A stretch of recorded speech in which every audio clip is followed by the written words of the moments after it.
शुक्लाम्बरधरं विष्णुं शशिवर्णं चतुर्भुजं प्रसन्नं ध्यायेत् सर्वविघ्नोपशान्तये अज्ञानतिमिरान्धस्य ज्ञानाञ्जनशलाकया चक्षुरुन्मीलितं येन तस्मै श्रीगुरवे नमः। गुरुर्ब्रह्मा गुरुर्विष्णुर्गुरुर्देवो महेश्वरः गुरुः साक्षात् परब्रह्म तस्मै श्रीगुरवे नमः। స్పర్శ వాటి అక్కడ ఉన్న పాకం దగ్గర ఉన్నాం. పాకం దాని తర్వాతది దాని పేరు మర్చిపోయినప్పుడే నేను చాలా ముందుకు వెళ్ళిపోయాను. సారీ, ఒక్క నిమిషం. అలా పాకం దగ్గర నేను ఆ రోజు రాత్రి మా అన్నయ్యతో కూడా కొంత డిస్కస్ చేసిన తర్వాత ఒకటి వచ్చింది. ఒకసారి అదే మీరు మళ్ళీ ఆ దీనికి వస్తే మళ్ళీ మొదలు పెడతా. అక్కడి నుంచి నాకు కూడా ఒక పాయింట్ ఉంది పాకం దగ్గర. అది గడ్డి పాలు అవుతుంది అనుకున్నాం కదా. గడ్డి ఆవు ప్రయత్నం ప్లస్ ఏదో ఆవు వల్లే మనం తింటే గడ్డి పాలు అవ్వదు, గడ్డి పాలు అవ్వదు. ఆవు తింటేనే గడ్డి పాలు అవుతాయి. అంటే పిల్లాడు పుట్టిన తర్వాతనే తల్లి దగ్గర కూడా పాలు అనేది ఇది అవుతుంది. So that's again different. అవును, ఆ పాయింట్ లో కూడా ఏదో ఉంది. సరే, రసనగ్రాహ్యో గుణో రసః సాచ మధుర ఆమ్ల లవణ కటు కషాయ తిక్త భేదాత్ షడ్విధః పృథివీ జలవృత్తిః తత్ర పృథివ్యాం షడ్విధః జలే మధుర ఏవ. ఇక్కడ ఘ్రాణగ్రాహ్యో గుణో గంధః సద్వివిధ సురభిరసురభిశ్చ పృథివీ మాత్ర వృత్తిః.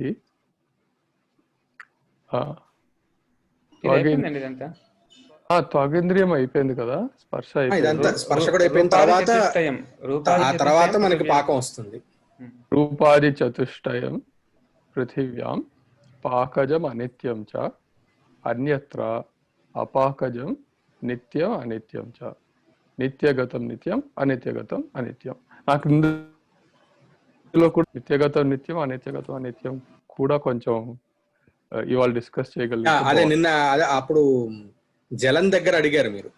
జలం అనేది కూడా స్టీమ్ అంటే వేపర్ అనే రూపంలో ఉంటుంది, అలాగే ఐస్ రూపంలోనూ ఉంటుంది. అప్పుడు అక్కడ కూడా పాకం అనేది ఎందుకు ఉండదు అని చెప్పని అన్నారు కదా. యాక్చువల్ ఆ అంశం మీదే కొంత తర్వాత ఇంకోటి ఏమన్నారంటే నీళ్ళల్లో నానబెట్టినప్పుడు అనేది కూడా వచ్చిందనమాట. సో ఇక్కడ ఒక అబ్జర్వేషన్ ఏమిటి అని అంటే అవయవ సంయోగము అని అంటారు మామూలుగా.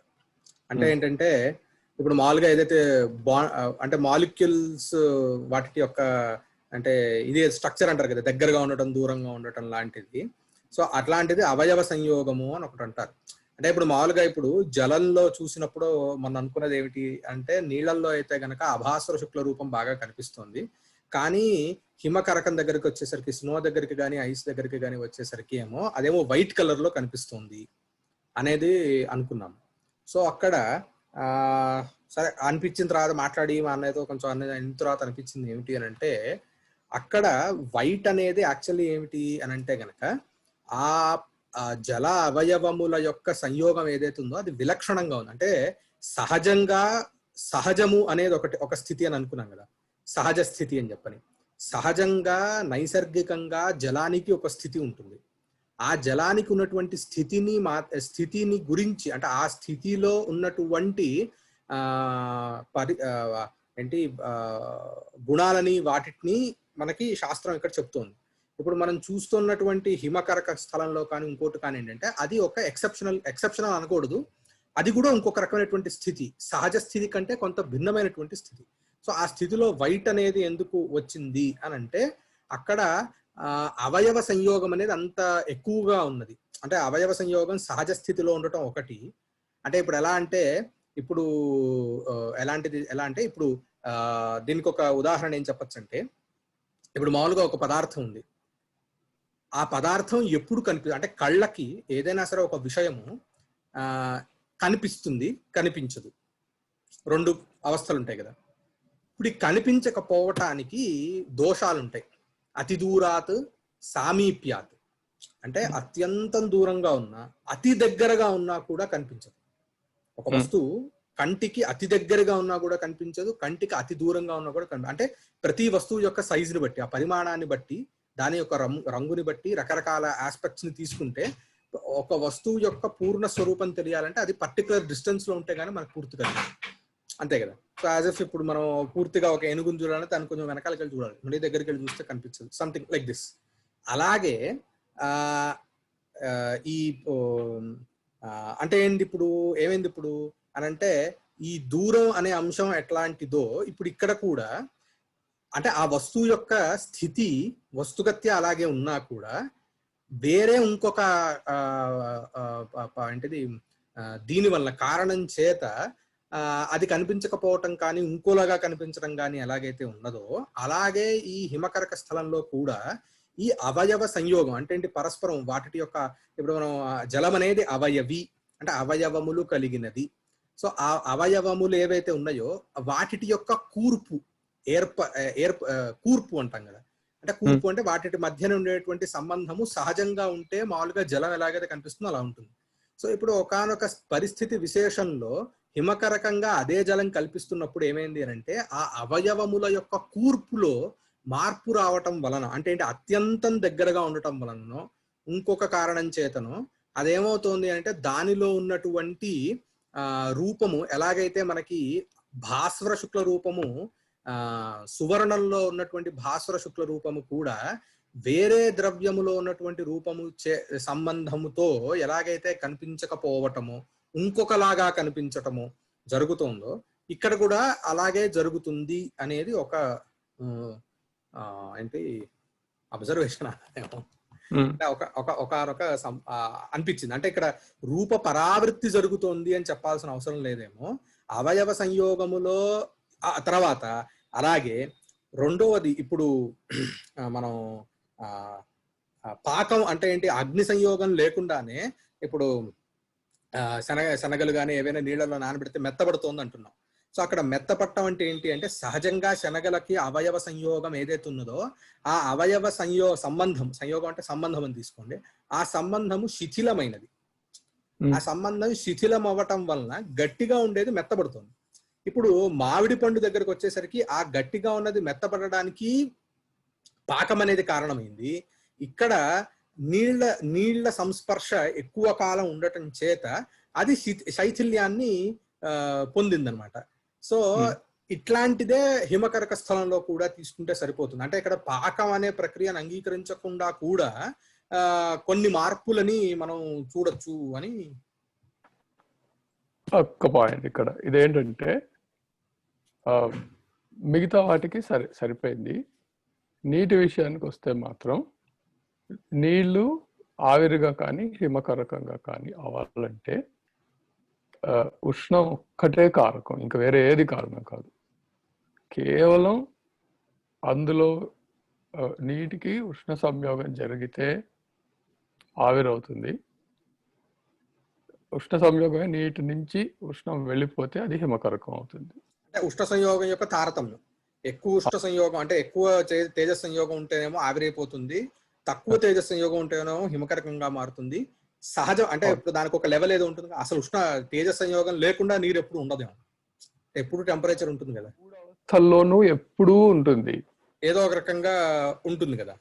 కానీ అంటే నేను అంటుంది ఏంటంటే ఇక్కడ రూప పరావృత్తికిన్ను అవయవ సంయోగంలో వచ్చే మార్పుకిన్ను కొంత తేడా ఉంది అని. అంటే రూప పరావృత్తి అనేది ఏమవుతోంది అని అంటే ఒక రకంగా అది ఇర్రివర్సబుల్. ఇప్పుడు అట్లీస్ట్ నా వరకు పోయినసారి మనం ఇది చర్చించినప్పుడు వచ్చిన విషయం ఏంటంటే, సంశయం ఏంటంటే రంగు మాత్రమే పరిగణిస్తే మనం ఎలాగైతే పృథ్వీకి గడ్డి హరిత నుంచి శుక్ల అవుతోంది ఆవు జోక్యం వల్ల మిగతా అన్నిటి సంయోగం వల్ల అనుకుంటే అది పాక ప్రక్రియ వల్ల అంటున్నాం. నీటికి కూడా అలాగే రూపభేదం అవుతుంది, రంగు మారుతోంది. అదొక్కటే. అంటే అంటే ఆ రంగు అంశానికి వచ్చేసరికి ఇప్పుడు మనం అంటే వేపర్ దగ్గర అన్నారు మీరు, రంగు మారటం అనేది వేపర్ దగ్గర స్ఫుటంగా తెలుస్తుంది అని అన్నారు కదా. ఐస్ దగ్గరకు వచ్చేసరికి ఈ దగ్గరగా ఉండటం అనేది కారణంగా చెప్పచ్చు. అంటే అది ఆ అంటే అది అభాస్వరత్వాన్ని, అంటే శుక్ల రూపంలో ఉన్న ఆ అభాస్వరత్వానికి ఆ అత్యంత సంయోగం. అంటే ఇందాక నేను ఎందుకు అతి దూరము అతి సామీప్యం అని ఎందుకు చెప్పాను అంటే, దగ్గరగా ఉన్నప్పుడు కూడా కనిపించదు అలాగా, బాగా అంటే మామూలుగా ఉండే దానికంటే ఇంకా దగ్గరగా కూర్పు ఉంటే ఏమవుతుంది అంటే దాని యొక్క స్వభావం ఏదైతే ఉన్నదో దానిలో కొంత మార్పు, అంటే స్వభావానికి మార్పు అని చెప్పకూడదు. ఇది ఎట్లాంటిది అని అంటే, ఇప్పుడు కామెరలు ఉన్న వాడికి ఎలాగైతే తెల్లగా ఉన్నది కూడా పచ్చగా కనిపిస్తుంది అంటాను చూసారా, అంటే అదొక స్టేట్ అనమాట. అంటే ఏంటి, అత్యంతం దగ్గరగా ఉండటం వల్ల ఏమైపోయింది అని అంటే దానికి ట్రాన్స్పరెన్సీ అనేది మాత్రము కోల్పోయిందని చెప్పడం లేదు. కోల్పోతే మళ్ళీ సహజ స్థితికి రావడం కుదరదు. అది కొంతసేపు ట్రాన్స్పరెన్సీ అనేది లేదు అని చెప్పాలేమో, లేకపోతే అది ఆచ్ఛాదింపబడింది అని చెప్పాలేమో. అత్యంతం దగ్గరగా అవయవాలు ఉండడం వల్ల ఐస్ దగ్గర. వేపర్ దగ్గరకు వచ్చేసరికి ఏమో, వేపర్ అనేది ఎలాగా అంటే, ఇప్పుడు జలం ఎప్పుడూ కూడా పృథివీ సంబద్ధమే. అంటే అంటే పృథివీ సంబద్ధమే అంటే నా అభిప్రాయం ఏంటి అంటే, నిరాధారంగా జలం ఎప్పుడు ఉండదు కదా మనకు మామూలుగా. ఇక్కడ నుంచి వేపర్ అయ్యేటప్పుడు వాటి యొక్క అంశాల యొక్క ఉండేటటువంటి రంగు ఎందుకు కాకూడదు అని కాదు. అది కూడా ఏమంటారు, వివాదనీయమైనదే. ఇప్పుడు కొన్ని తోకచుక్కలు అలా ఉపగ్రహాలు కొన్ని పూర్తిగా నీళ్లు ఐస్ ప్లానెట్సే ఉండే అవకాశం ఉంది. అలాంటివి మనకి పూర్తిగా అన్ని దొరకలేదు. కొన్ని డ్రై ఐస్ ప్లానెట్స్ ఉన్నాయి, కార్బన్ డైఆక్సైడ్ ఫ్రీజ్ అయి ఉన్నవి ఉన్నాయి. ఆర్ అవి మనకి కనిపిస్తున్నాయి. పూర్తిగా అదే ఉందో, లోపల ఎక్కడైనా కోర్, ఒక రాకి కోర్ ఉందో లేదో మనకి తెలీదు. ఉందని అనుకుంటున్నాను, నాకు గుర్తులేదు. కానీ డ్రై ఐస్ అయితే ఉన్నాయి. చాలా కామెట్స్, తోకచుక్కలు ఏవైతే ఉన్నాయో అవి డ్రై ఐస్ ప్లానెట్స్ ఉంటాయి. అలాంటివి వాటర్ ఐస్ ప్లానెట్స్ కూడా ఉండే అవకాశం ఉంది. కాబట్టి ఎప్పుడు అంటే కేవలం నీళ్లు మాత్రమే వాటంతట అవే దొరికే అవకాశం కూడా ఉంది. కరెక్టే. కానీ మనం ఇప్పుడు వేపర్ దగ్గరకు వచ్చేసరికి నేను అంటున్నా, వేపర్ అనేది ఏమిటి అనంటే, ఒక చోట ఉన్నటువంటి నీరు అత్యుష్ణ సంయోగం వలన, అంటే ఏంటి, తేజస్ సంయోగం, అత్యంతమైనటువంటి తేజస్ సంయోగం కలగడం వలన అది ఈ వేపర్ కిందకు మారుతోందని అనే అంశం కదా. సో ఇప్పుడు ఆ నీరు ఒక చోట ఉన్నదే కదా వేపర్ కిందకు మారుతోంది. సో ఒక చోట ఉన్నప్పుడు దానితో సంబద్ధమై ఉన్నది అంటే ఏంటి, కాబట్టి ఆ పార్థివ పదార్థ సంబద్ధమై ఉన్నది. అంటే వేపర్ లో కూడా బేస్ మారితే వేపర్ లో రంగు మారుతుందా, లేకపోతే అన్ని బేసెస్ నుంచి, అంటే ఇప్పుడు నేను అంటే ఆ బేస్ అంటే నా అభిప్రాయం ఏంటంటే, అంటే సముద్రం నుంచి వేపర్ ఒక రంగులో, నది నుంచి వేపర్ ఒక రంగులో, కాపర్ నుంచి వేపర్ ఒక రంగులో, ఇత్తడి నుంచి వేపర్ ఒక రంగులో. అదే అంటున్నాను, అవి ఏవి కాకుండా కేవలం నీళ్లుగా ఉండే చోటే, ఆ నీళ్లు హిమకరకంగా ఉండే చోటే తోకచుక్క పరిగణిస్తే, అది సూర్యుడి చుట్టూ తిరిగినప్పుడు ఆ ఉష్ణ సంయోగం వల్ల అది ఆవిరైనప్పుడు అది కూడా మనకి తెల్లగానే కనిపిస్తుంది. ఇప్పుడు నీళ్లు ఎందులో ఉండేవి అనే అది తీసేస్తే, కేవలం నీళ్లుగా ఉన్నప్పుడు ఆవిరైనా కూడా దానికి తెల్ల రంగు ఉంటుంది. అంతేకాదు, సాంద్రత ఎక్కువైతే అపారదర్శకత వస్తుంది. అదే అంటే నీ పారదర్శకత అనే అంశంలోనే కదా, తెలుపు అనే అంశంలో అయితే మనకు ప్రాబ్లం. ఎందుకంటే అది శుక్లం అనే అంటున్నాం అక్కడ. ఆ అభాస్వరత్వం అనేది చెప్పడానికి అర్థం ఏంటంటే, పారదర్శకత ఎందువల్ల అంటే ఆ అభాస్వరత్వం వలన అని మామూలుగా చెప్తున్నాం. ఆ అభాస్వరత్వమే పారదర్శకత ఒక రకంగా చెప్పాలంటే. ఈ అభాస్వరత్వం అనేది కొన్ని అవస్థలలో నీళ్లకు ఉండట్లేదు. కారణం ఏమిటి అని అంటే, అభాస్వరత్వము ఎప్పుడు కోల్పోతుంది నీరు అని అంటే, ఆ అవయవ సంయోగం అనేది అత్యంతం ఎక్కువగా ఉన్నప్పుడు, బాగా దగ్గరగా వాటి అవయవములు కూర్పు జరిగినప్పుడు ఆ స్టేట్ లో దానికి అభాస్వరత్వం అనేది అది కోల్పోయే అవకాశం ఉంది కదా. ఒక చిన్న అనుమానం ఇక్కడ. మనం ఏమనుకుంటున్నాం, ఆ భాస్వరత అంటే దానంతటి స్వయంగా ప్రకాశం ఉండేది సూర్యుడిలాగా. భాస్వరత అంటే లిటరల్లీ సూర్యుడు లాగా అనే కదా. అభాస్వరత అంటే సూర్యుడు లాగా కాకుండా దానంతట అది వెలుతురు ఇవ్వలేనిది. అంతే. వెలుతురు ఇవ్వలేనిది. అలాగే వెలుతురుని ఒక రకంగా చెప్పాలంటే ఎట్లా,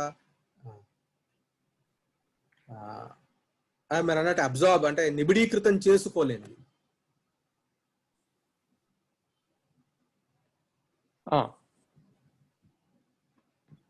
మరి పృథ్వీ కూడా అభాస్వరత్వమే ఇచ్చాం కదా. పృథ్వీకి అభాస్వర శుక్లం కాదు, పృథ్వీకి భాస్వరము అభాస్వరము కానటువంటి శుక్ల రూపం. సరే, అయితే నీటికి అభాస్వరత కోల్పోతుంది తప్పకుండా, అందులో అనుమానం లేదు. అంతవరకే అక్కడ జరుగుతోంది, అంతేగాని అక్కడ రూప పరావృత్తి జరుగుతోంది అనేది లేదు అని అంటున్నాం. అంటే మనం ఇదంతా ఎందుకు వచ్చింది అని అంటే, జలాదుల్లో పాకం లేదు అని చెప్పడం కోసం కదా. జల పరమాణువులలో ఉన్నటువంటి రూపాదులు ఏవైతే ఉన్నాయో అవి నిత్యములు, వాటిలో మార్పు అనేది జరగదు. పార్థివ పరమాణువుల్లో మాత్రమే పాకం అనేది జరుగుతుంది అనే దగ్గరకు వస్తే అప్పుడు ఇక్కడ కూడా మార్పు జరుగుతుంది అనే దగ్గర నుంచి అసలు మొదలైంది కన్వర్సేషన్. అవునవును. అందులో ఇప్పుడు ఈ పాక ప్రక్రియ ఉష్ణ సంయోగం వల్లనే అవుతుంది అనుకుంటేనే ఇది ఈ సమస్య ఏర్పడుతుంది. రసాయన వల్ల కూడా అవుతుంది, రసాయన ప్రక్రియ వల్ల కూడా అవుతుంది అనుకుంటే నీటికి రసాయన ప్రక్రియ కాదు, అది కేవలం ఉష్ణ సంయోగం మాత్రమే. అంటే రసాయన ప్రక్రియ అంటే అభిప్రాయం అంటే అక్కడ కూడా ఎక్కడో చోట హీట్ ఉత్పత్తి అవ్వదా రసాయన ప్రక్రియలో?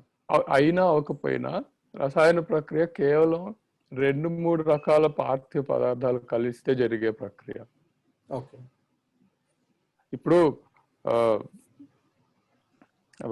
మామూలుగా యాసిడ్ బేస్ కలిపితే సాల్ట్ వస్తుంది, ఎనర్జీ వస్తుంది, ఇంకేమైనా కూడా వస్తాయి. అవి పార్థివ పదార్థాలే రెండు.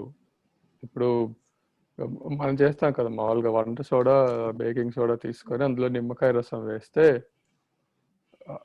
కార్బన్ డైఆక్సైడ్ వస్తుంది, ఇంకా ఇలా అవుతుంది కదా. అది రెండు మామూలు పదార్థాలే, అవి కలిపితే ఏదో అవుతుంది, కొత్త పదార్థాలు తయారవుతాయి. ముందు లేని పదార్థాలు రూపాంతరం చెందుతాయి పదార్థాలు. అది పూర్తిగా రసాయన ప్రక్రియ. దానికి అంటే ఇప్పుడు ఈ బేకింగ్ సోడాను కాస్టిక్ సోడాలో ఉన్నటువంటి పరమాణువులే ఇంకో రకంగా మారుతున్నాయని కాదు అక్కడ? అవే మారుతాయి. బేస్ అదే కదా, బేస్ అదే. ఈ రెండు కలిపితే ఏదో ఒకటి జరిగి ఈ బేసే ఇంకొక వేరే పదార్థం లాగా మారినట్టు అనిపిస్తుంది. వస్తుగతే అదే కాదు, వేరే పదార్థంగా మారిపోతుంది. అంటే వేరే పదార్థంగా మారటం అంటే రూపరసగంధ స్పర్శాలు మారుతాయి, అన్ని మారిపోతాయి. దాన్ని రూపరసగంధ స్పర్శాలు మారుతాయి కానీ పరమాణు అదే. అంటే అంటే నేను అంటుంది ఏంటంటే గడ్డిని మొదలు పెట్టినటువంటి పరమాణువులు కాదు. ఇంక బేకింగ్ సోడా మిగలదు దాంట్లో, మీకు బేకింగ్ సోడా మిగలదు, ఈ నిమ్మరసం మిగలదు. అంటే ఈ బేకింగ్ సోడాని నిమ్మరసాన్ని డిఫైన్ చేసేది ఏమిటి అంటే వాటికి ఉన్నటువంటి అంటే ఇవే కదా, అట్రిబ్యూట్సే కదా, అవి పోతాయి. ఆమ్లత్వం కదా, అది పోతుంది. అది పోతుంది. అది పోవడంలో మనకి ప్రాబ్లం లేదు. ఎందుకంటే మామిడి పండు కూడా పులుపుని కోల్పోయి తీపిని అంటే ఇదికుంటుంది, దాని తర్వాత కుళ్ళిపోయిన తర్వాత దుర్గంధం వస్తుంది, దూరుచి కూడా వస్తుంది అని కూడా చెప్పొచ్చు అనమాట దానిలో. సో అక్కడ అంత మాత్రాన ఆమ్ర ఫలానికి ఏదైతే ఆరంభకమైనటువంటి పరమాణు ఉందో అది నశించిందని చెప్పాల్సిన అవసరం లేదు. ఆ పరమాణువులోనే ఇవన్నీ మార్పులు కలిగాయి అని చెప్పినా కూడా సరిపోతుంది కదా అని అంటున్నా. అంటే కొత్త పరమాణువు పుట్టిందని చెప్పలేం, అదే పరమాణువులో మొత్తం అన్ని మారిపోయినాయి, వాటికి ఉన్న క్యారెక్టరిస్టిక్స్ అన్ని మారిపోయినాయి అని తీసుకున్నా కూడా సరిపోతుంది కదా. అది సరిపోకపోవచ్చు, ఎందుకంటే నాకు తెలుగులో వాటి పదాలు గుర్తు రావట్లేదు. కానీ మామూలుగా యాసిడ్ బేస్ కలిస్తే, యాసిడ్ ఆల్కలి కలిస్తే ఒక సాల్ట్ తయారవుతుంది. కాకుండా మిగతా ఏవైతే మిగులుతాయో ఎలిమెంట్స్ అన్ని అవి కలిసి ఇంకేదైనా తయారవుతాయి. అది ఒక్కొక్క యాసిడ్ కి ఒక్కొక్క బేస్ కి ఆ పర్టికులర్ కాంబినేషన్ ని బట్టి ఏం తయారవుతాయి అనేది ఉంటుంది. అది ఎక్స్క్యూజ్ మీ కొత్త పదార్థమే పూర్తిగా, అందులో ఏ అనుమానం లేదు. ముందు లేని పదార్థాలే తయారవుతాయి, ముందున్నది ఏది ఇంకా మిగలదు. పూర్తిగా అవన్నీ రియాక్ట్ అయిన తర్వాత అది రసాయన ప్రక్రియ పూర్తిగా. అందులో బయట నుంచి ఉష్ణ సంయోగం జరగదు కొన్నిట్లో. ఇంకా ఎగ్జోథర్మిక్ రియాక్షన్స్ లో అవే ఇంకొంచెం ఉష్ణం జనరేట్ చేసి ఆ వేడి బయటికి పంపిస్తాయి. ఎండోథర్మిక్ రియాక్షన్స్ లో బయట నుంచి అవి తీసుకుంటాయి వేడిని. ఉష్ణ సంయోగం అనేది ఏంటంటే సహజంగానూ అవ్వచ్చు, బాహ్యంగానూ అవ్వచ్చు, కృత్రిమంగా. ఇప్పుడు పాలు పెరుగుగా మారటం అనేది అవ్వకుండా కూడా రసాయన ప్రక్రియలు జరుగుతాయి. సో ఇప్పుడు పాక ప్రక్రియలో కేవలం ఇప్పుడు గడ్డి పాలుగా మారింది అనేది ఒక ఉదాహరణగా తీసుకుంటే అందులో తేజస్ సంయోగం కాంపోనెంట్ ఉండొచ్చు, అది కాకుండా కూడా వేరే కూడా ఉండొచ్చు. ఇంకా ఉంటాయి. అంటే అసలు ఈ తేజస్ సంయోగం జరగటానికి మిగతా కూడా అవ్వచ్చు. తేజస్సు అనేది ఒకటి ఎక్కడో లేనిది కాదు కదా. అంటే ఇప్పుడు పాలు మీరు అలాగే వదిలేసినా కూడా పెరుగుగా మారుతుంది. మన యాక్చువల్ తోడేయటం అనేది జస్ట్ ఏంటంటే ఆ ప్రాసెస్ ని మనం తొందరగా అయ్యేటట్టు చేస్తున్నాము. సరిగ్గా అంటే రుచి మారకుండా రుచి బాగుండేయడం కోసం చేసే ప్రయత్నమే కానీ మామూలుగా లేకపోతే పాలు పెరుగుగా అవ్వటం అనేది సహజమే. అంటే వేడి బయట ఉంటే అది లిక్విడ్ గా ఉన్నది సాలిడ్ గా మారిపోతుంది. అది సహజంగా కూడా అవుతుంది. కాబట్టి అది మరి తినలేం అనేది డిఫరెంట్ ఇష్యూ. అది బ్యాక్టీరియల్ యాక్షన్. అంటే అదే అంటున్నాను. అక్కడ చలికాలంలో జరిగేదానికి ఎండాకాలంలో జరిగేదానికి తేడా ఉంటుందా? అంటే అక్కడ ఈ బ్యాక్టీరియల్ యాక్షన్ కి ఉష్ణ స్పర్శకి సంబంధం ఉంది. తొందరగా అవుతుంది, లేటుగా అవుతుంది. దాని కారణం ఏంటి? ఉష్ణం ఎక్కువగా ఉంది, తక్కువగా ఉంది, ఒక్కొక్కసారి బాగా తొందరగా అయిపోయి గొడుగెత్తుతుంది. బ్యాక్టీరియా బతకగలిగే టెంపరేచర్ బ్యాండ్ లో ఉంటే బ్యాక్టీరియాలు పాలు తిని బతుకుతాయి. అందువల్ల అది కర్డ్లు అవుతుంది, పాలు పెరుగు అవుతుంది. ఏదైనా మనమేనా అంతే, మనం జీవించడానికి సరిపడా ఉష్ణోగ్రత రేంజ్ లోనే మనం ఉండగలం. ఇప్పుడు ఉన్నట్టుండి మీ హైదరాబాద్ లో 60 డిగ్రీలు 70 డిగ్రీలు అయిపోయింది అనుకోండి ఒక సంవత్సరం మర్చిపోయాను. సరే మాకు ఇక్కడ బాగా వర్షాలు పడుతుంది. ఏదైనా ఉదాహరణ ఏంటంటే అప్పుడప్పుడే 42, 43 కూడా చూపిస్తున్నారు కదా. అది ఇంకో 20 వేసుకున్నారు అనుకోండి, అక్కడ 60 డిగ్రీలు వెళ్తే నెల రోజులు ఉన్నా చాలు, మనిషి అన్నవాడు ఎవడు మిగలడు అక్కడ, మొత్తం మాయమైపోతాం. అలాగే తగ్గినప్పుడు కూడా అది -40 -60 కిందకి వెళ్ళిపోయిందంటే సస్టైన్డ్ గా ఆ టెంపరేచర్స్ ఉంటే మనం ఎవరో ఉండలేము అక్కడ. మన జోన్ లో ఉంటేనే మనం అన్ని చేయగలం. బ్యాక్టీరియా కూడా అంతే, వాటికి సూటబుల్ జోన్ లో ఉన్నప్పుడు అవి పాల మీద వాటి ఉంటాయి. బ్రెడ్ కూడా అంతే కదా. ఇప్పుడు ఈస్ట్ కలుపుతాం, పిండి మీద వేస్తాం, అని పిండిలో కలుపుతాం, అది పిండిని తింటాయి, ఆ పిండి పొంగుతుంది. దాంతో తర్వాత నాన్ రొట్టెలో బ్రెడ్ లో ఏవో ఒకటి చేసుకుంటారు. కానీ దానికి సరైన టెంపరేచర్ లో పెడితేనే అది జరుగుతుంది. తక్కువలో పెడితే అవి ఉండలేవు, ఎక్కువలో పెడితే కాలిపోతాయి. సో టెంపరేచర్ ఉండాలి అంటే సరైన రేంజ్ లో ఉండాలి, కానీ అందువల్లే అవుతుందని మాత్రం చెప్పలేము.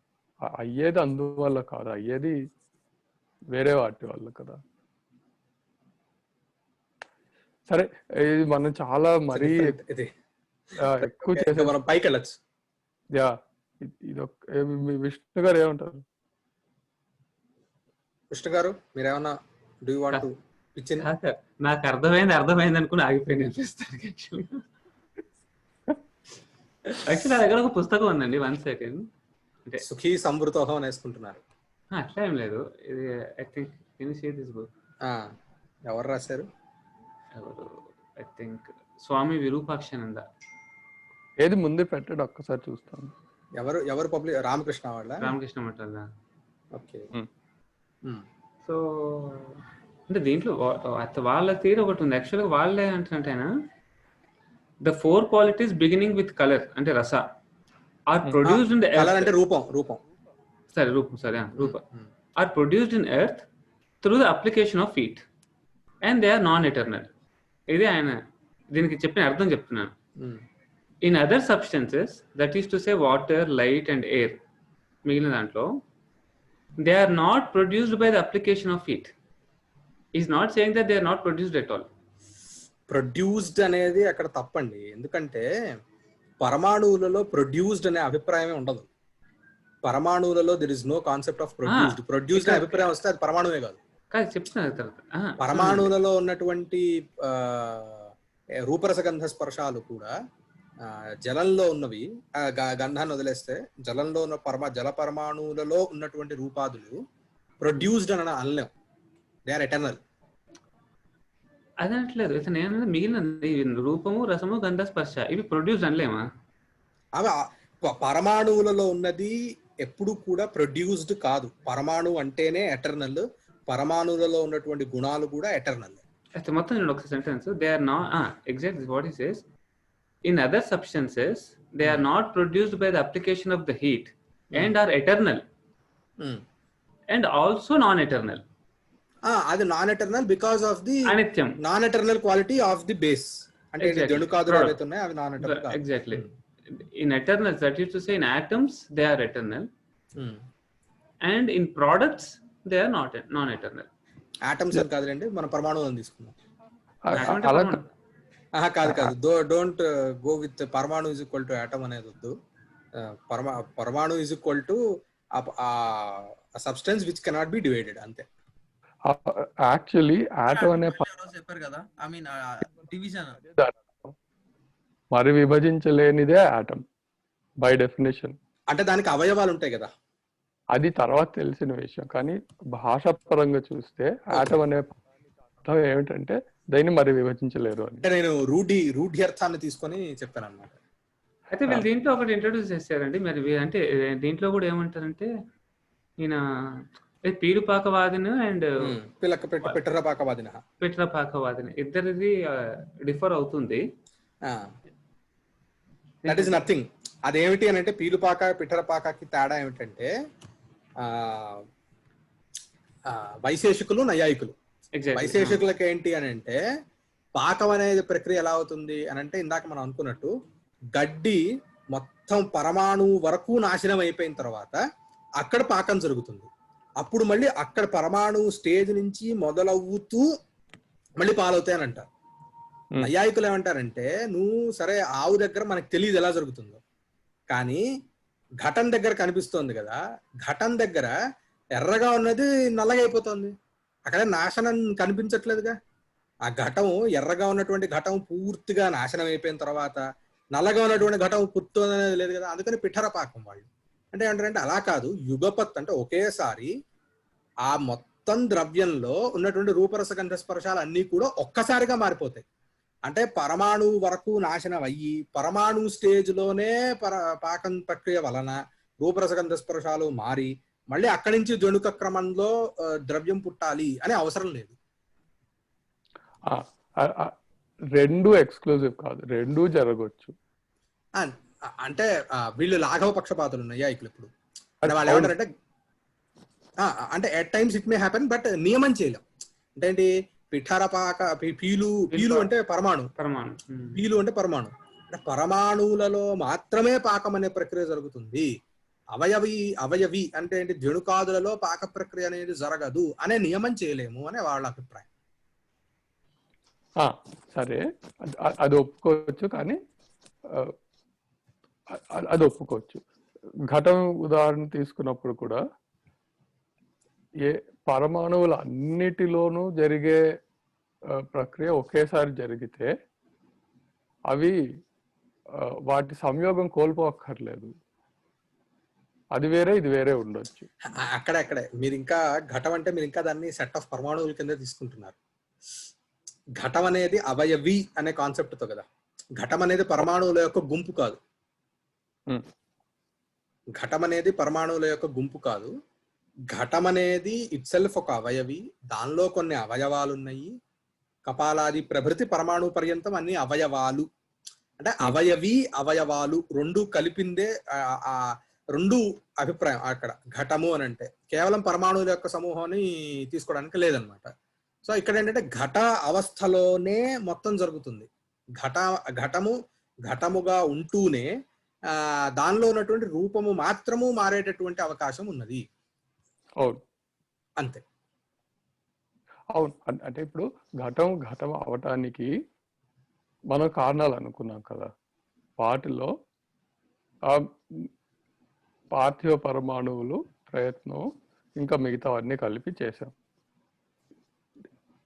మీరు ఇందాకన్న ఉదాహరణలో ఇప్పుడు గడ్డి పరమాణువుల దాకా వెళ్ళిపోయి తర్వాత ప్రక్రియ జరిగి పాలవుతాయి అనుకోవడం ఒకటైతే, అదే ఘటానికి కూడా వర్తించవచ్చు. కానీ ఘటం ఆకారం మిగతా ఘటత్వానికి ఉండే మిగతావన్నీ కోల్పోకుండా కేవలం రూపం మాత్రమే మారవచ్చు. అది పరమాణువు దాకా అంటే ఇక్కడ అభిప్రాయం ఏంటంటే వినాశనము అనేది పీలుపాకవాదులు తీసుకుంటారు. అంటే గడ్డి నశించి పాలు పుడతాయి అని అంటారు. గడ్డి నశించటం అంటే ఏంటి? మొత్తం అంతా విభాగం అయిపోయి తుంచి తుంచి తుంచి తుంచి అని అభిప్రాయం. వాళ్ళు అందుకనే ఆ గడ్డిని పాలను ఉదాహరణగా తీసుకుంటారు. వాళ్ళు నయాయకులు వచ్చేసరికి ఘటాన్ని చెప్తారు. ఇప్పుడు ఘటాన్ని తుంచి తుంచి తుంచి దాన్ని పగలగొట్టి పరమాణువుల వరకు వచ్చి ఈ పరమాణు స్టేట్ లోనే అయ్యి మళ్ళీ ఇక్కడి నుంచి మళ్ళీ ఫామ్ అవుతూ రాదు కదా. ఆ ఒక్క పర్స్పెక్టివ్ లో చూస్తే ఈ రెండు వేరే. ఎందుకంటే ఘటానికి మీరు కృష్ణ ఘటం రక్త ఘటం అన్నప్పుడు రెండు ఘటమే, కానీ గడ్డి పాలు తీసుకున్నప్పుడు ఆ రెండింటి స్ట్రక్చర్ కూడా వేరే. అదే అదే అదే ఇప్పుడు అక్కడ ఘటస్థలంలో ఏంటంటే వాళ్ళు సయేవాయం ఘట అని చెప్పని ప్రత్యభిజ్ఞ అని అంటారు.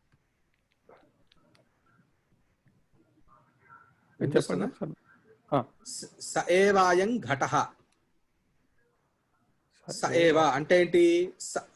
అంటే ఏంటి? పూర్వము ఏదైతే రక్తవర్ణంలో ఉన్నటువంటి ఘటం ఉన్నదో అదే ఘటము ఇప్పుడు కృష్ణవర్ణంలో ఉన్నది. స ఏవ అయం సహ పూర్వతనీయః యః కృష్ణః రక్తః ఘటః సహ ఏవ అయం కృష్ణః ఘటః రక్తఘట ఏవ కృష్ణ ఘటః ఇదానీం సంపన్నః అనేటటువంటి ప్రక్రియ.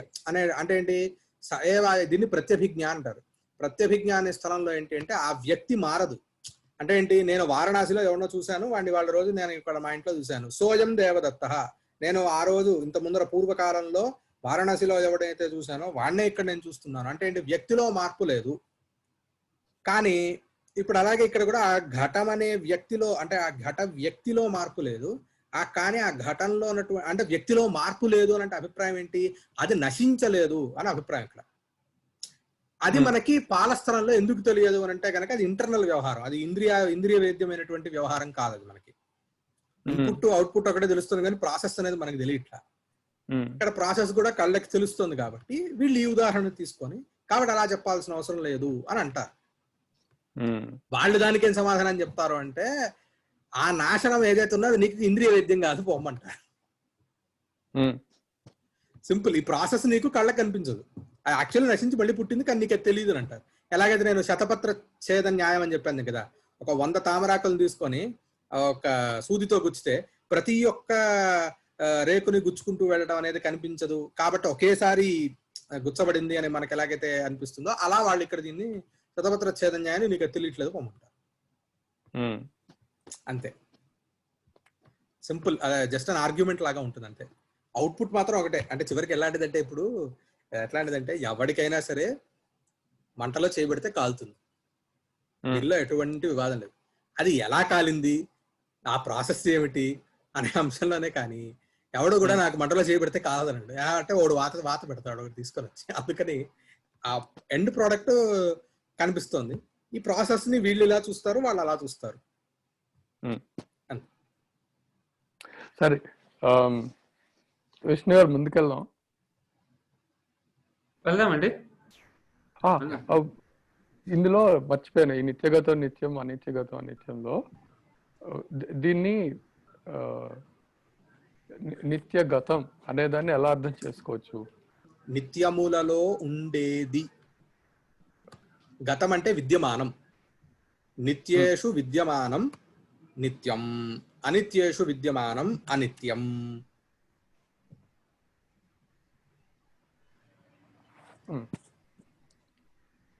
సరే, విద్యమానం నిత్యం. సరే, అదే ఏకత్వాది వ్యవహార హేతు సంఖ్యా సా నవద్రవ్య వృత్తి ఏకత్వాది పరార్థ పర్యంత. ఏకత్వం నిత్యం అనిత్యం చ, నిత్యగతం నిత్యం అనిత్యగతం అనిత్యం, ద్విత్వాదికం తు సర్వత్ర అనిత్యమేవ. ఇది నాకు అర్థమైంది, వాళ్ళు ఏం చెప్తున్నారో అర్థమైపోతుంది, కానీ ఇట్ డజంట్ మేక్ సెన్స్. నేను ఏమైనా వివరణ చెప్పిన తర్వాత if it is making sense it is fine. ఏకత్వాది వ్యవహార హేతు సంఖ్య, సరే మనం లెక్క పెట్టుకోవడానికి కారణం అవుతున్నది సంఖ్య. అంటే ఏకత్వాది వ్యవహారము అంటే అయం ఏకః ఇమౌ ద్వౌ ఇమే త్రయః ఇట్లాంటిది. ఒకటి వీళ్ళొకళ్ళు, వాళ్ళిద్దరు ఉన్నారు, వాళ్ళు ముగ్గురు ఉన్నారు, వాళ్ళు చాలా మంది ఉన్నారు. ఇట్లాంటి వ్యవహారం అనేది ఎప్పుడు కుదురుతుంది అంటే వ్యవహర్తవ్యమైనటువంటి సంఖ్య ఉంటేనే. కాబట్టి వ్యవహారం ప్రతి వ్యవహర్తవ్యస్య కారణత్వం, వ్యవహార ప్రతి వ్యవహర్తవ్య జ్ఞానస్య అథవా వ్యవహర్తవ్యస్య కారణత్వాత్ అనే ఒక న్యాయాన్ని తీసుకొని, ఒక్క నిమిషం అండి.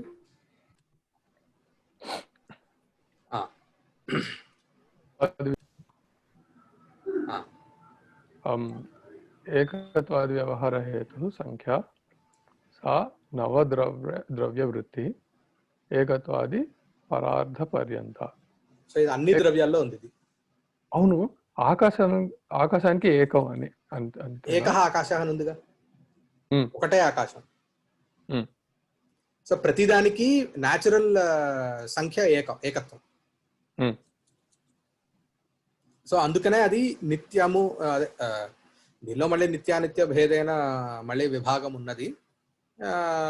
కానీ అన్ని ద్రవ్యాల్లో ఏకత్వం అనేది అంటే సంఖ్య అనేది ఉంటుంది, ఏకత్వం కాదు, సంఖ్య అనేది అన్ని ద్రవ్యాల్లో ఉంటుంది. సంఖ్య లేనటువంటి ద్రవ్యం లేదు. శూన్యం గురించి, శూన్యం అంటే ఆ ఏకత్వం కూడా లేకపోవడం, అభావం పూర్తిగా, అది అభావం కిందకు వస్తుందా సంఖ్య కిందకు వస్తుందా? శూన్యత్వము అంటే అభావం, ఆ పదానికి అర్థమైతే అభావం. అంటే అది కూడా ఏమంటారు, ప్రతియోగి అంటే కౌంటర్ ఏదో అంటారు ఫ్యాక్టర్, అది లేకుండా ఉండదు. శూన్యత్వం అని ఏం చెప్పలేం, దేని యొక్క శూన్యత్వం, ఏది లేకపోవడం అనేది ఉంటుంది అనమాట. సో అందుకని శూన్యత్వం అంటే ఇప్పుడు అభావం, అదే అభావశ్చతుర్విధ అని వస్తుంది మనకి వెనకాల వచ్చింది. అలా చతుర్విధ అంటే అభావంలో 4 రకాలు అని చెప్పడం వల్ల 4 అనే సంఖ్య అక్కడ కూడా వచ్చింది. ఒక్క నిమిషం, సారీ నేను మేబీ తప్పు చెప్పాను.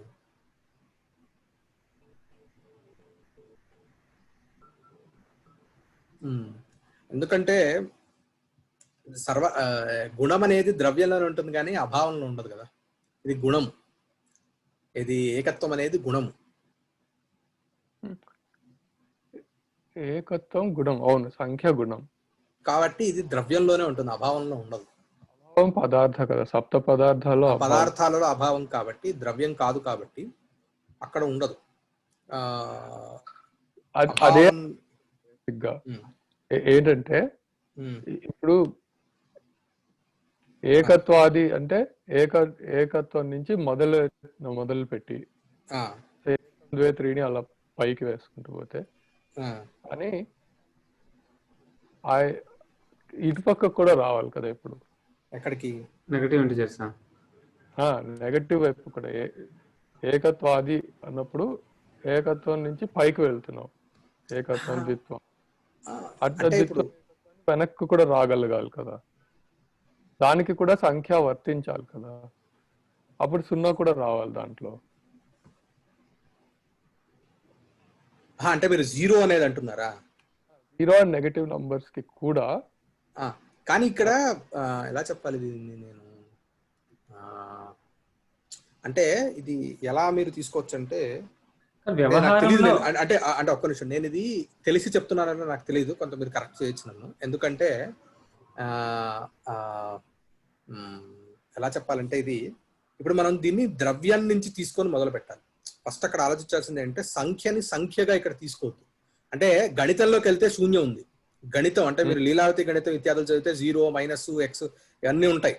సో అక్కడ ఉన్న సంఖ్యకి ఇక్కడ ఉన్న సంఖ్యకి కొంత తేడా ఏమిటంటే ఇక్కడ సంఖ్య అనే concept it is purely based on an object. అంటే ఇప్పుడు సంఖ్య అనేది ఎందుకు వచ్చింది అంటే మనం ద్రవ్యాల గురించి మాట్లాడుతున్నాం కాబట్టి సంఖ్య అనేది వచ్చింది. అంతేగాని సంఖ్య అనే కాన్సెప్ట్ విడిగా ఇక్కడ తీసుకోలేరు. అందుకే నేను అభావంలో సంఖ్య ఉండదు ఇక్కడ. సో అది వేరు ఇది వేరు అని అంటున్నాను.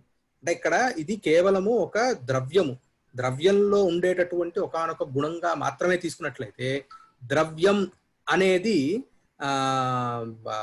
ఒకటితో మొదలవుతుంది కదా. ద్రవ్యం అనేదే ఇప్పుడు మీరు ఒకటి తీసుకుంటేనే ఒకటి అని మొదలవుతుంది అనమాట. ఆ ద్రవ్యానికి జీరో అనేది లేదుగా. ఒక ద్రవ్యం తీసుకొని వస్తే ఒక ఆబ్జెక్ట్ తీసుకొని వస్తే అది ఒకటిగానే వస్తుంది అనమాట.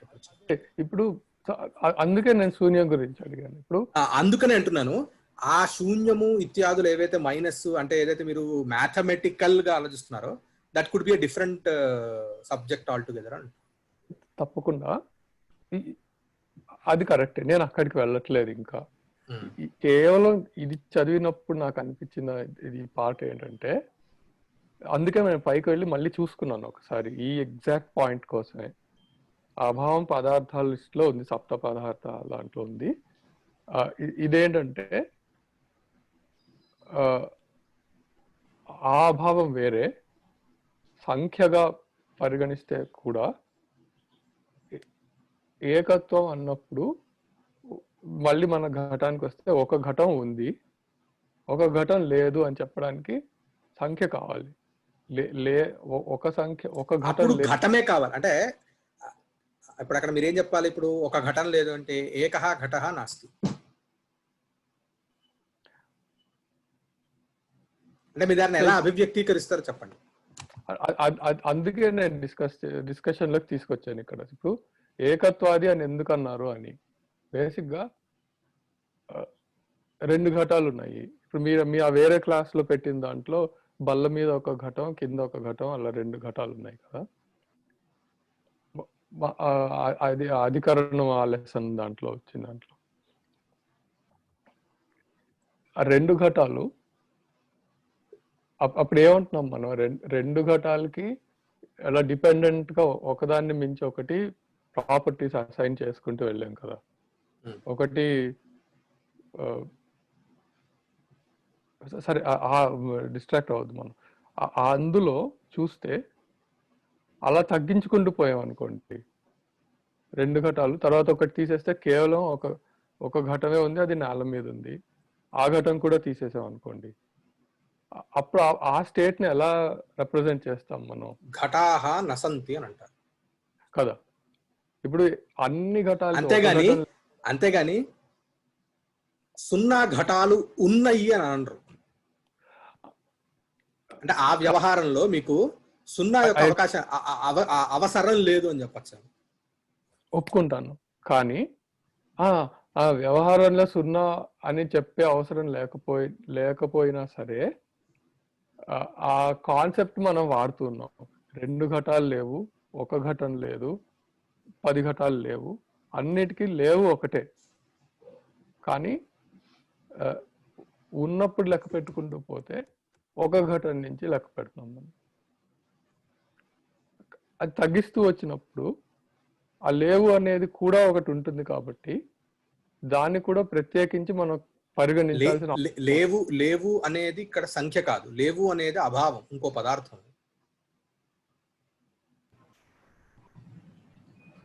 మీరు నాకు చెప్పింది అర్థమైంది. మీకు నంబర్స్ అనగానే మీరు మ్యాథమెటిక్స్ తో కనెక్ట్ అయిపోతారు.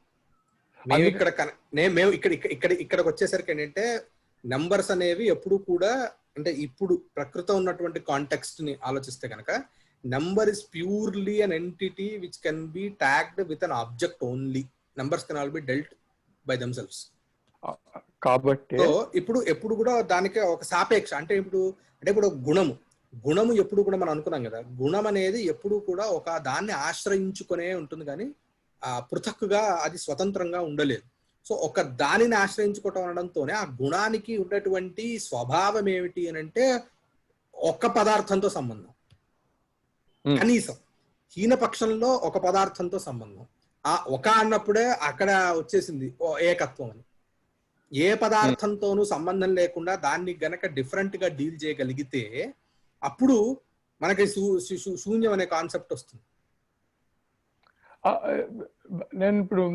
నేను ముందు మీరు అన్నట్టే చేసిన పొరపాటు అన్నాను, ఆలోచన అంటే అదే మీ సంస్కారం అలా ఉంటుంది కాబట్టి మీరు వెంటనే అటువైపు వెళ్ళిపోతారు. జరిగింది.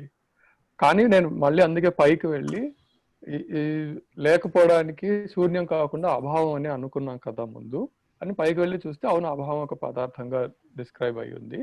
అప్పుడు మనకి కిందకు వచ్చి చూస్తే ఇప్పుడు ఏంటంటే కేవలం సంఖ్యగా ఆలోచిస్తే ఒక ద్రవ్యాన్ని ఆశ్రయించుకొని ఉన్న సంఖ్య మిగతా గుణాలలాగే దీన్ని ఆశ్రయించి ఉన్నది అని అనుకున్నా సరే, ఇది లేకపోవడం అనేది కూడా ఒక సంఖ్య కదా, దాని ప్రాపర్టీయే అది లేకపోవడం దాని ప్రాపర్టీయే. కరెక్టే. అంటే ప్రాపర్టీలో తేడా ఉంటుంది. అంటే ఇప్పుడు ఏది లేకపోవటం, సంఖ్య లేకపోవటం. అంటే ఇప్పుడు ఫర్ సపోజ్ మీరు తీసుకుందాం, ఇప్పుడు మీరు ఇలాగే తీసుకోండి, ఒక ఘటనలో 2 అనే సంఖ్య లేదు. ఏకస్మిన్ ఘటే ద్విత్వం నాస్తి అని అంతే. అంటే ద్విత్వం నాస్తి అంటే 2 ఘటాలు లేనటువంటి సమయంలో అక్కడ ఏం లేదు అని అంటే కనుక ద్విత్వం అనే సంఖ్య లేదు. ద్విత్వం అనే సంఖ్య లేదు. ఇప్పుడు ఇక్కడ లేదు అనేది వచ్చింది కదా, కానీ అది దేనిలోకి అంతర్భావం చెందుతుంది అంటే ద్విత్వం అనే సంఖ్య లేకపోవటం. మళ్ళీ అభావంలోకి వెళ్ళిపోయాం. ద్విత్వ అభావ అస్మిన్ ఘటే కిం నాస్తి, ద్విత్వం నాస్తి అంటే ఏంటి? అది 0 అని అర్థం కాదు, 2 యొక్క అభావం అంతే. కాబట్టి చెప్పండి విష్ణు గారు. అంటే జీరో, సపోజ్ మీరు ఒక కుండ లేకపోవడం అనేది మీరు 0 అనుకున్నారు అనుకోండి, అక్కడ ఒక కుండే అంటే అక్కడ ఏమీ ఒక చేప లేకపోవడం కావచ్చు, ఒక కుర్చీ లేకపోవడం కావచ్చు, ఇంకేదైనా లేకపోవడం కావచ్చు. అంటే లేకపోవటం అనేది ఫర్ సపోజ్ ఇక్కడ ఏంటంటే సింపుల్ గా లేకపోవటం అనేది సపరేట్ పదార్థంగా పరిగణించేశారు. అది కరెక్టే. నా పాయింట్ బేసిక్ గా ఏంటంటే లేకపోవడం కాన్సెప్ట్ ఒక పదార్థంగా పైన ఇచ్చారు, కానీ ఏ ఒక్క పదార్థం తీసుకున్నా సరే లేకపోవడం తప్ప లేకపోవడానికి కూడా, కానీ అది సపరేట్ సెక్షన్ గా డిస్కస్ చేద్దాం.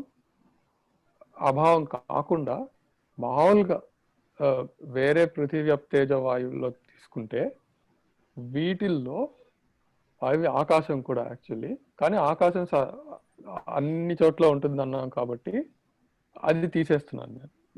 ఈ 4గిట్లో వాటికి సంఖ్య ఎలా చేయొచ్చు అంటే మనం అనుకున్నట్టు 1 ఉంది, 2 ఉన్నాయి, 3 ఉన్నాయి అని లెక్క పెట్టుకోవచ్చు.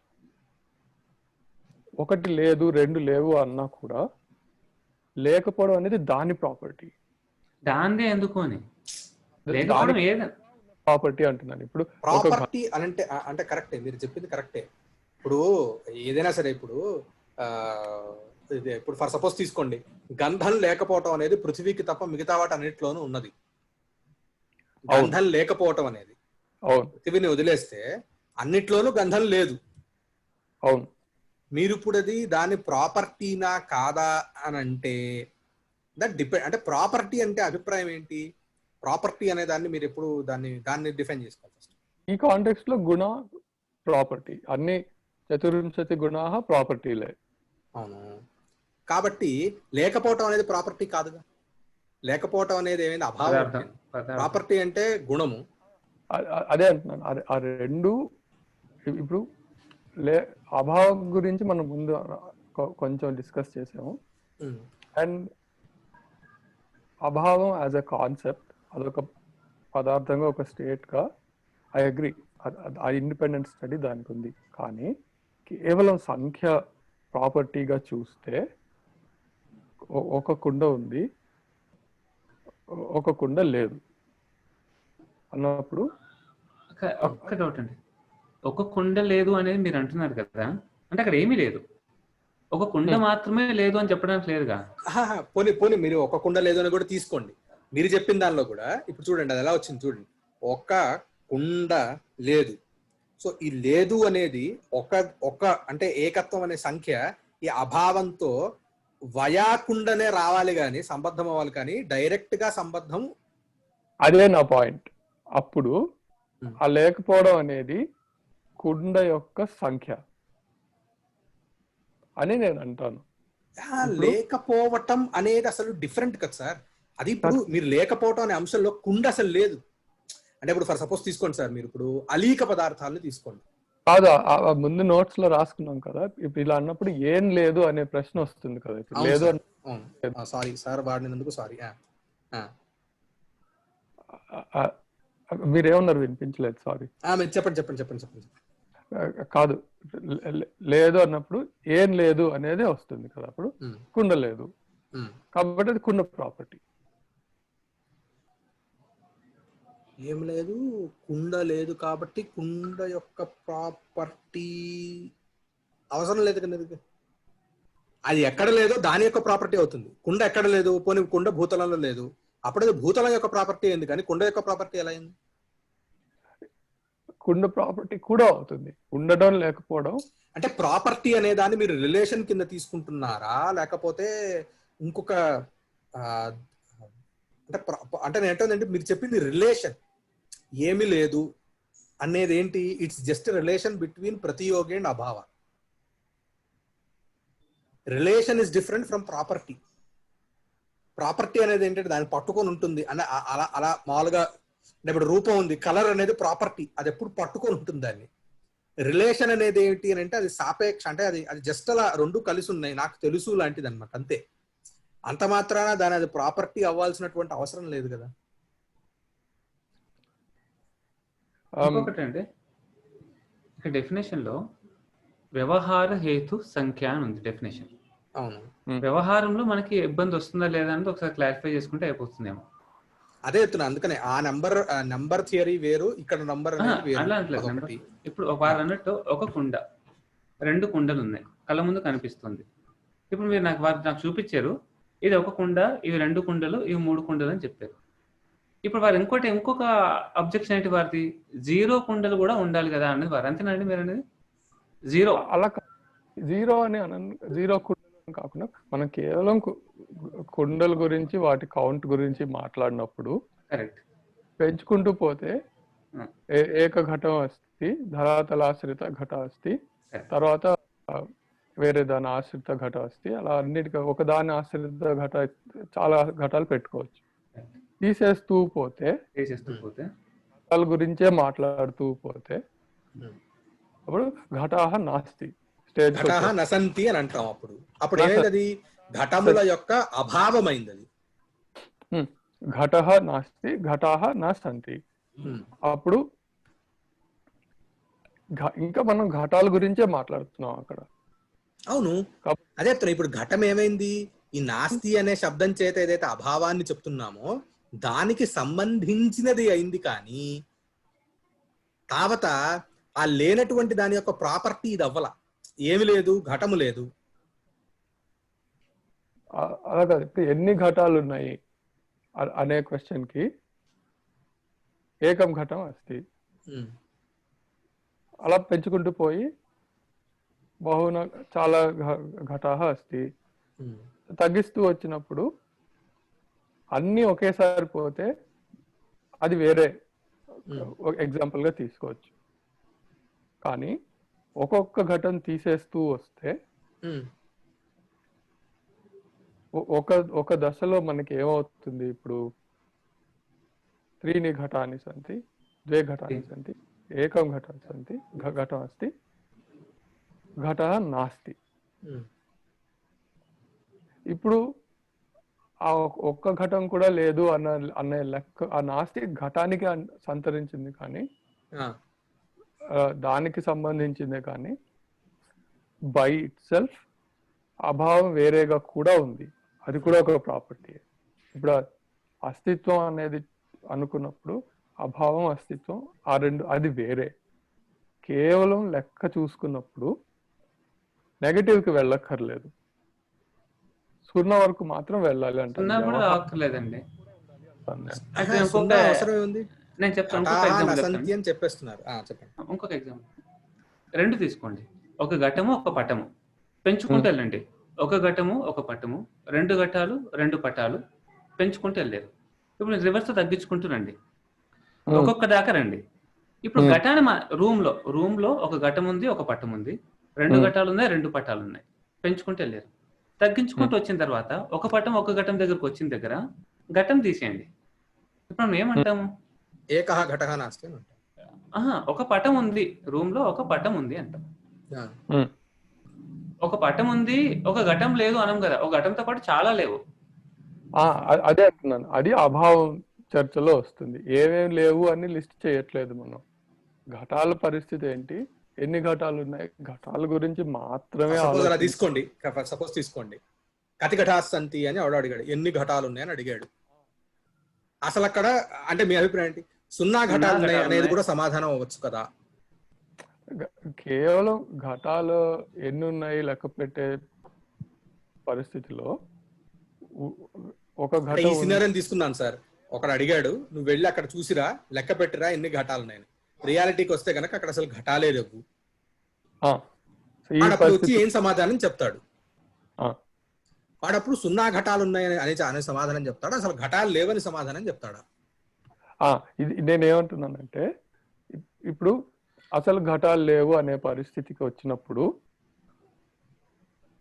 మనం ఘటాలు లెక్క పెట్టినప్పుడు 1, 2, 3 అని లెక్క పెట్టుకుంటూ పోయినట్టే, అవి తగ్గుతూ వచ్చినప్పుడు అన్ని ఘటాలు అమ్మేవాడు ఉన్నాడు అనుకోండి, వాడు నీ దగ్గర ఎన్ని ఘటాలు ఉన్నాయంటే 1, 2, 3 ఇదిగో ఇన్ని ఉన్నాయని చెప్తాడు. తయారై వచ్చిన ప్రతి ఘటాన్ని తెచ్చి వాడు పెడతాడు అక్కడ. సరే ఎన్ని అమ్మేసావంటే 1, 2, 3 అన్ని అమ్మేస్తాను అంటాడు. అలా ఎన్ని ఉన్నాయి అని ఒక్కొక్కసారి అడిగినప్పుడు ఒకటి తక్కువ చెప్తూ వస్తాడు. చివరికి ఒక ఘటం మిగిలింది. తర్వాత ఎన్ని ఘటాలు ఉన్నాయి అంటే అది కూడా వాడు ఘటాల గురించి వాడు చేసిన లెక్కయే కానీ అస్తిత్వం గురించి చేసినది అబ్జర్వేషన్ కాదు అది. కాబట్టి కరెక్ట్, మీరు చెప్పింది నాకు అర్థమైంది. ఇప్పుడు అంటే మీరు జీరోని కూడా భావంతో సంబంధం పెట్టుకోవాలి కదా అని. అంటే జీరో అనేది ఉన్నది అంటే అంటే భావము అభావం అంటే అర్థమవుతుంది కదా మామూలుగా మీకు.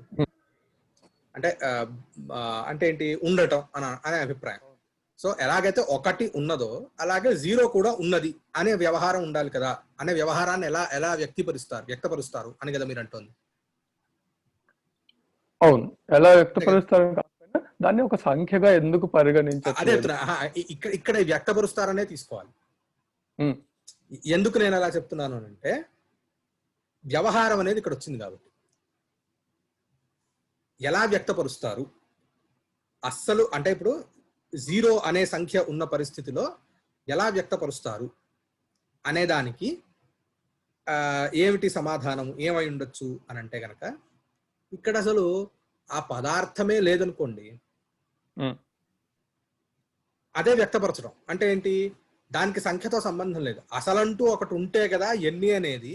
అంటే అంటే ఇక్కడి నుంచి ఆలోచిస్తే, ఈ శాస్త్రపరంగా ఆలోచిస్తే, అసలు ఒకటి ఉంటే కదా సంఖ్యతో సంబంధం ఉండేది. సంఖ్యతో సంబంధానికి ఆశ్రయమే లేనప్పుడు అప్పుడు ఏం చేస్తారు, అసలు ఆ పదార్థమే లేదని చెప్తారు.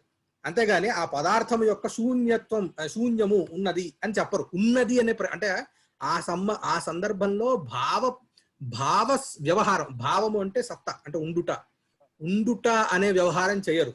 లేదు అనే వ్యవహారంతోనే దాన్ని కార్యాన్ని నిర్వర్తించేస్తారు. ఇక్కడ మీకు అసలు ఘటాలు లేవు అంటుంటేనే అయిపోయింది. మీకు అక్కడ కావాల్సింది ఏంటి, సంఖ్య కావాలి. సంఖ్య దేన్ని ఆశ్రయించుకొని ఉంటుంది, ఒక ద్రవ్యాన్ని ఆశ్రయించుకుంటుంది. ఆ ద్రవ్యమే లేదు కాబట్టి నేను ద్రవ్యమే లేదంటాను, ఇంకా సంఖ్య ఏంటి? అదే నేను అంటాను. ఇప్పుడు లేకపోవడం అనేది ద్రవ్యాన్ని ఆశ్రయించుకునే ఉన్నది. ఆశ్రయించుకుని లేదు, అపేక్షించున్నది. ఆశ్రయించుకోవడానికి అపేక్షకి తేడా ఉంది. ఆశ్రయించడం అంటే ఏంటి, నిజంగా ఒకటి ఆధారం కావాల్సి రావటం. అపేక్షించడం అంటే ఏంటంటే కొన్ని పదార్థాలు నియతంగా కొన్ని పదార్థాలని అపేక్షిస్తాయి. అంటే ఏంటి, ఆ పదార్థం చెప్పంగానే మీరు వెంటనే ఒక ప్రశ్న అడుగుతారు. సాకాంక్ష పదార్థాలు అవుతాయి కొన్ని. అంటే ఏంటి, వెళ్ళాను లేకపోతే వెళ్ళాడు, జనరల్ స్టేట్మెంట్. మీకు ఆకాంక్ష శమనం అవ్వదు. ఎవడు, ఎక్కడికి, అట్లీస్ట్ ఎవడు. అలాగా లేదు, ఉన్నాడు, ఉంది, ఈ స్టేట్మెంట్స్ ఏవైతే ఉన్నాయో ఇవి సాపేక్షిస్తాయి. అపేక్షిస్తే గానీ ఆశ్రయించవు. అపేక్ష అంటే ఏమిటి అంటే, మీకు మీ జిజ్ఞాస తీరదు. అంటే మీకు ఆకాంక్ష అంటారు దాన్ని, అంటే తెలుసుకోవాలనే కోరిక, జిజ్ఞాస. ఆ జిజ్ఞాస మీకు తీరదు. వాడు ఏదో చెప్పి వదిలేశాడు, చెప్పకుండా ఉంటే సరిపోతుంది కదా, చెప్పకుండా చూపించి చూపకుండా ఉన్నట్టు ఎందుకు ఉంటావు అని అంటాం. సో అక్కడ ఏంటి, ఆ నాస్తి అనేది అస్థి అనేది అపేక్షిస్తుంది ఇంకో దాన్ని, కానీ అపేక్షిస్తుంది, దాన్ని మనం ప్రతియోగి అని అంటాం. అది ఏమైంది ఇప్పుడు ఇక్కడ, ద్రవ్యమైంది. అంటే మీరు సంఖ్యను అపేక్షించిన కతి అనే అన్నా, కతి కిం కతి సంతి అని అన్నాం అనుకోండి, కతి కేన సంతి, కే సంతి అథవా నసంతి, ఎన్ని ఉన్నాయి. అవును. ఇప్పుడు అంటే మీరు స్వతంత్రంగా ఒక సంఖ్యతో వ్యవహారం చేయగలిగితే, అంటే ఇక్కడ లాజిక్ చెప్తున్నా నేను, మరి మాటిమాటికి చెప్పేది ఏమిటి అని అంటే, ఇది మ్యాథమెటికల్ దృష్టితో దయచేసి ఆలోచించకూడదేమో, దీన్ని డిఫరెంట్ గానే డీల్ చేయాలేమో. ఎందుకంటే మళ్ళీ మనకే మ్యాథమెటిక్స్ లో 0 అనే కాన్సెప్ట్ కానీ మైనస్ లోకి వెళ్ళటం కానీ అన్ని ఉండుంటాయని నా అభిమతం. నాకు తెలియదు, నేను చదవలేదు కాబట్టి. అది ఇక్కడ వాటి గురించి చెప్పలేదు ఏంటా అని కూడా నేను అడగట్లేదు. నా ఉద్దేశం అంతా ఏంటంటే, సంఖ్య మాత్రమే ఆలోచిస్తే, సంఖ్య ఒక గుణంగా ఆలోచిస్తే, అందులో ఇదేంటి నవద్రవ్య వృత్తి అని ఇచ్చాడు స్పష్టంగా. మిగతా వాటి అన్నిటికీ ఏకం ఈజీగా అర్థమైపోతుంది. పృథివీకి కొన్నిటికి ఇంకా పైవి కూడా అర్థమైపోతాయి, అందులో అసలు సంశయం లేదు. కానీ ఏకత్వాది ఎందుకు తీసుకున్నారు, శూన్యాన్ని ఎందుకు తీసుకోలేదు ఎందుకు సింపుల్ అండి. శూన్యం అనే కాన్సెప్ట్ మీరు తీసుకోండి. 0 అనే కాన్సెప్ట్ ఒక దాన్ని ఆశ్రయించి ఉండదు. అదే అంటున్నారు. ఇప్పుడు ఆశ్రయించి ఉండదు అనే స్టేట్మెంట్ నాకు నిలవట్లేదు. ఎందుకంటే ఇప్పుడు ఘటం నాస్తి అన్నప్పుడు ఘటం గురించే చెప్తున్నాం మనం. కేవలం నాస్తి అని ఎప్పుడు అన్నాం మనం. దేన్నో ఒకదాన్ని అది లేదనే చెప్తాం. ఇప్పుడు కుండ లేదని చెప్పడానికి, పటం లేదు అని చెప్పడానికి, కుండ పటం వాటిని ఆశ్రయించే లేదు అనే ఇది ఉన్నది. అలాంటప్పుడు లేకపోవడం అనేది కూడా కుండకి ఉండే ఒక గుణం అవ్వాలి. కాబట్టి అదే చెప్తున్నానండి, లేకపోవటం అనేది ఉన్నదిగా, మనకి అభావంగా ఉన్నది. లేకపోవటం అనేది డిఫరెంట్, శూన్యం అనేది డిఫరెంట్ అంటున్నా. లేకపోవటమే శూన్యం కాదు కదా. అంటే శూన్యం యొక్క ఉపయోగం ఏమిటి అంటే మీరు శూన్యం యొక్క అంటే ప్రయోజనం గురించి ఆలోచిద్దాం. ప్రయోజనం గురించి ఆలోచిస్తే, మీరు లేకపోవటం అనే దాన్ని నిర్వచించడం కోసం శూన్యాన్ని వాడతారా, లేకపోతే శూన్యం అనే కాన్సెప్ట్ అసలు దాని ప్రయోజనం వేరు నాకు అనిపించేది. అంటే లేకపోవటాన్ని మీరు చెప్పాలనుకోండి, శూన్యాన్ని తీసుకోవాల్సినటువంటి అవసరం లేదు. అది నేను కాదనట్లేదు, కానీ శూన్యం అనేది ఒక సంఖ్యగా అన్ని ద్రవ్యాలకి ఉంది. ఆకాశం తప్ప అన్నిటికీ వర్తించాలి. ఆకాశం ఎందుకు? ఆకాశానికి ఎందుకు ఎక్సెప్షన్? అది బై డెఫినేషన్ ఏకం కాబట్టి.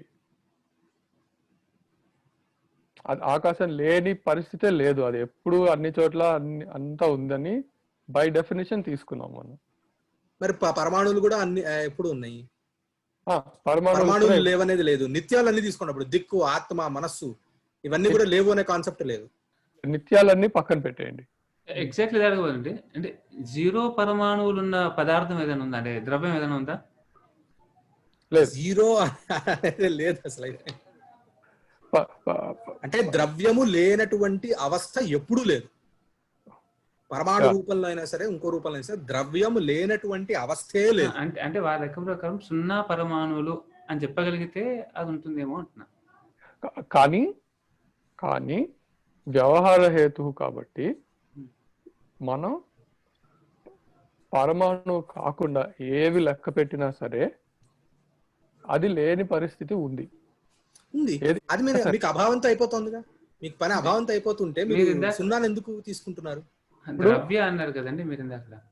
అభావం లేకపోవడాన్ని సూచిస్తుంది ఇన్ జనరల్. సూచించాల్సిన అవసరమే లేదు కదా. లేకపోవటం అనేది ఒక పదార్థం మీకు ఒకటి సపరేట్ గా ఉంటుంటే దాన్ని సూచించడానికి మళ్ళీ ఇంకొకటి ఎందుకు? సూచించడం అనకూడదు. కానీ అభావం అంటే ఇప్పుడు గౌరవం రావట్లా, మీరు అభావాన్ని అంగీకరిస్తున్నారు. ఈ అభావాన్ని స్ఫుటంగా తెలిపే ఇంకో దాన్ని అంగీకరిస్తుంటే ఇప్పుడు గౌరవం అనేది కూడా వచ్చింది కాబట్టి. అండ్ ఇంకోటి, నైయాయికుల పరంగా జీరో అంటే ఇప్పుడు దాన్ని ఉపయోగించేటటువంటి పరిస్థితి కూడా లేదుగా. అంటే ఇప్పుడు ఇందాక అనుకున్నట్టు పోని పరమాణువులు 0, 1 అనేది ఉంటే గనక అలా అంటే నిత్య పదార్థాలను అంగీకరించేటప్పుడు ఏమవుతుంది అంటే అప్పుడు 0 అనే దాని యొక్క అపేక్ష రాదు. అప్పుడు ఏమవుతుంది, ఇంకొకటి ఏమొస్తుంది అని అంటే ఘటము లేకపోవటం అనేది ఇప్పుడు కొన్ని అవస్థల్లో కుదురుతుంది. ప్రపంచంలో ఎక్కడా జగత్తీతలంలో ఎక్కడా ఘటన లేదు అని చెప్పచ్చు. కానీ అది మీకు ఘటస్య అత్యంతాభావ అని అత్యంతాభావంతోనే ఎక్కడా లేదు అనేది అయిపోతుంది. అది అది వేరే. అంటే ఇప్పుడు అది ఎలా వేరే అవుతుంది అని ఇప్పుడు ఎప్పుడు ఇంపాసిబుల్ స్టేట్స్ కొన్ని అనుకోవచ్చు, మనం యాక్సెప్ట్ చేయొచ్చు కొన్ని స్టేట్స్ ఇంపాసిబుల్ అని. ఇప్పుడు 3 కాళ్ళ మనిషి ఉండొచ్చేమో కానీ 30 కాళ్ళ మనిషి ఉండడు. అదే వాటిని అలీక పదార్థాలు అంటారు. అప్రసిద్ధ కపుష్పాదులు. అది పక్కన పెట్టి మనం ముందు అనుకున్నట్టు ఈ ప్రాగభావం ఈ మిగతా దశలన్నీ పెట్టుకున్నాం. అవి కాకుండా కేవలం ఒక ద్రవ్యం గురించి ఆలోచించినప్పుడు, వాటి సంఖ్య గురించి ఆలోచించినప్పుడు మాత్రమే ఆ సంఖ్య, ఆ పదార్థం లేకపోవడం అనేది కూడా అది పదార్థం యొక్క సింపుల్ అండి. ఇప్పుడు పోనీ ఇలా చెప్తాను నేను. ద్రవ్యం అనేది భౌతికమైనటువంటి ఇది. సో భౌతికం అని అంటుండగానే దాని సత్తాన్ని అపేక్షిస్తుంది. అది భౌతికం అని చెప్పడంలోనే ఏంటి దానికి అభిప్రాయము అంటే అది ఉండటం అంటే వాస్తవికంగా, బౌద్ధికంగా కాదు, వాస్తవికంగా. బౌద్ధికంగా ఉండటం వేరు, వాస్తవికంగా ఉండటం వేరు. సో ద్రవ్యం అనే కాన్సెప్టే వాస్తవమైనటువంటిది, బౌద్ధికమ విజ్ఞానపరమైనటువంటి కాన్సెప్ట్ కాదు, అది వాస్తవికమైనటువంటిదే విషయం అన్నమాట. సో వాస్తవికం అని అనేటప్పుడు అది ఉండటం అనేది జరిగిన తర్వాతనే మీరు దాని గురించి మాట్లాడగలరు. అది ఉండటం అనేది గనక ప్రసక్తి అయితే గనక అది ఏకత్వ సంఖ్యతో పాటే కుదురుతుంది. కానీ అది ఉంది, దానిలో 0 అనేది ఉంది అని మీరు చెప్పలేరు. అది ఉంది. This makes a lot of sense. ఇది అవును. ఎందుకంటే లెక్క పెట్టడానికైనా అది పైన వస్తుంది. యాక్చువల్ అది పైన నేను తర్వాత మనం దాన్ని ఎందుకు నిత్యము అనిత్యము ద్విత్వాదికంతు సర్వత్రా నిత్యమేవా అనే ఎందుకు, అది కూడా లెక్క పెట్టడం అనే కాన్సెప్ట్ అక్కడ కూడా వస్తుంది. This makes sense. ఎందుకంటే 0, negative numbers, rational numbers, fractions ఇవన్నీ భౌతికాలే, ఇవి వాస్తవికాలు కాదు. సో అందుకని మనం మేబీ ఐ థింక్ వ్యవహార హేతు కేవలం భౌతిక వీటికే వర్తిస్తుంది అని అనుకుంటే ఇది all of this makes sense. So ఒక్కసారి చూసేద్దాం. ఏకత్వాది వ్యవహార హేతు సంఖ్య సా నవద్రవ్య వృత్తి ఏకత్వాది పరార్థము అంటే అది ఇన్ఫినిటీ అని అనుకుంటాను.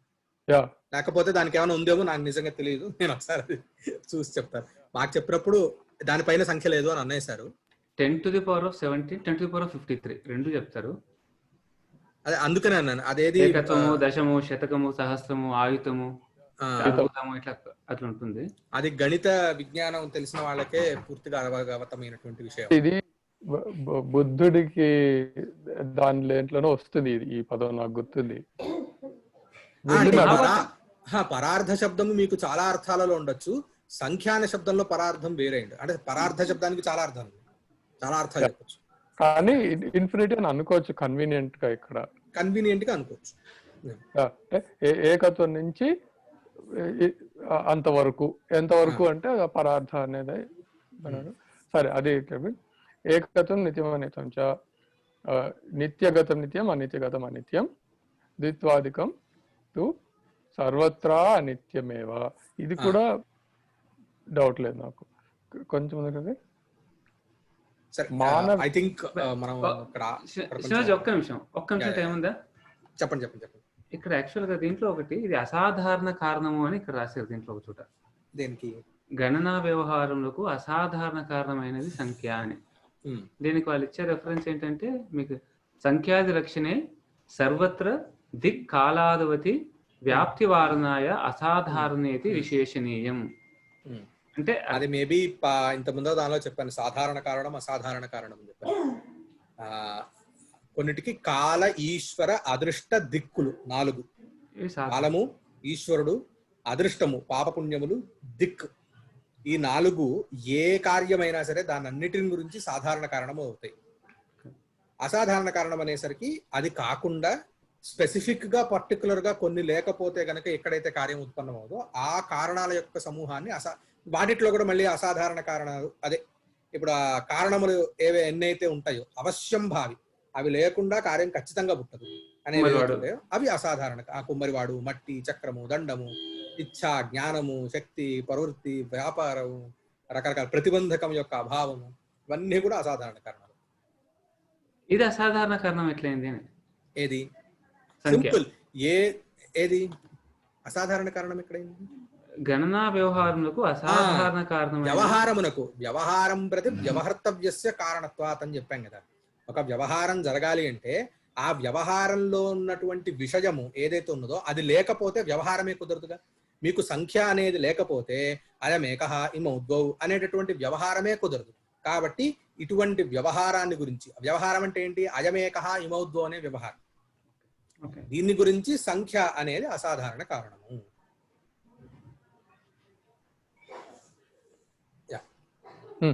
మళ్ళీ రేపు కలుద్దాం అంటారా? రేపు కలుద్దాం, ఇప్పటికి కొంచెం లేట్ అయింది.